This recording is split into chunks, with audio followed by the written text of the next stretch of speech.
So the view from outside the market, so Africa is a huge continent, and every country has its own challenges. But as a general picture, I would say that it's probably the infrastructure of the operators, at least in many cases, which is the main change. The reasons for that, it might be the political instability in many countries at least,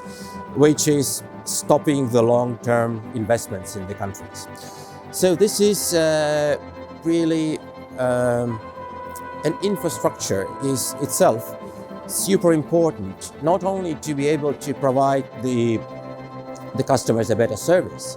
not only to be able to monetize a lot of services, but as well to be able to protect the users of the network, to protect the enterprises and to protect the customers. And this is very understandable that the countries, at least certain countries on the continent, that don't have a very stable, I would say, long-term investment, a very good long-term investment image, if you would say so, are not the ones that are developed to provide good services to their clients.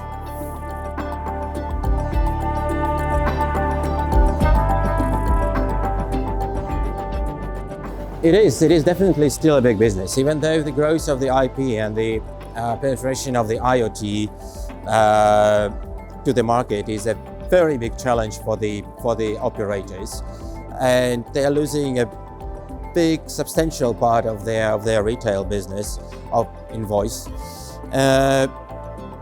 It is still a big business, and one of the reasons for that is the thing we talked earlier, the infrastructure that doesn't make the IoT reliable, for example, for business calls. And the other reason is that it's just geographically not always possible in all the area to be able to provide the mobile data or the data that would actually allow to a user to use the IoT. So the traditional telephone is still a big business, especially taking in consideration the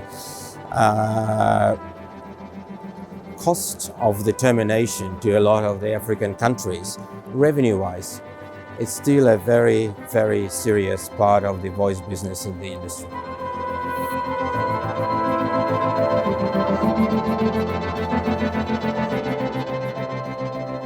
Well, there are always new types of fraud that are showing up in the industry. So that keeps our anti-fraud lab team very, very busy, and we're happy to be. To give you an example, there is this what we call a Wangiri 2, which is the type of fraud that is targeted to the enterprises rather than the operators, which might be the bot subscription to the PRS numbers on the SMS, or it might be the filling out the forms with the callback from the banks or any other type of the operators with the PRS numbers for a call. The tricky or the conflict here is that the operators might actually see it as an additional legitimate traffic on their network, because a lot of the enterprises are not really clearly see it as a fraud, and they just see it as a normal activity. Even though their conversion rates are falling down, they are not able to detect this activity. But the question for the operators is whether you want to enjoy those short-term growth in the revenues and margin, or you prefer to protect your enterprise customers from it and to work on the loyalty of your customers. So that is one of the things, or plus challenges our team was working on, and now we have a solution both for the operators and and the enterprises that we are promoting at the moment that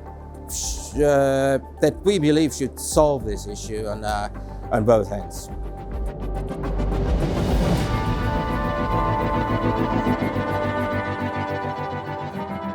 So it's, as we discussed earlier, one of the big challenges in African market is a fraud, right? And our solution actually helps to prevent a big part of the international revenue share fraud, and is, to my mind, absolutely necessary for the majority of the operators here that suffers a lot of losses. And I would imagine a lot of them are not even aware of the losses they are actually having on their network, on the termination and on the origination side. The key point or the key benefits of our system is that it is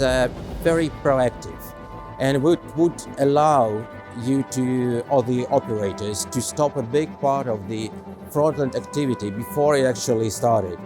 The big part of it is a behavioral analysis, of course, that we do online, but a lot of the activities our algorithms can predict and stop before it actually started on the network. So this is an absolutely critical tool for the operators, and especially in the African market. The way we actually set it up for the operator is that the operator have the opportunity to set up their own rules or the setups, how the system is working based on the behavior of their users, based of their own internal policies, and which is intuitively simple interface, but it covers pretty much all the possible international revenue share fraud risks that the operator might have. So it's absolutely a unique tool that is allowing the operators to clearly see what's going on their networks.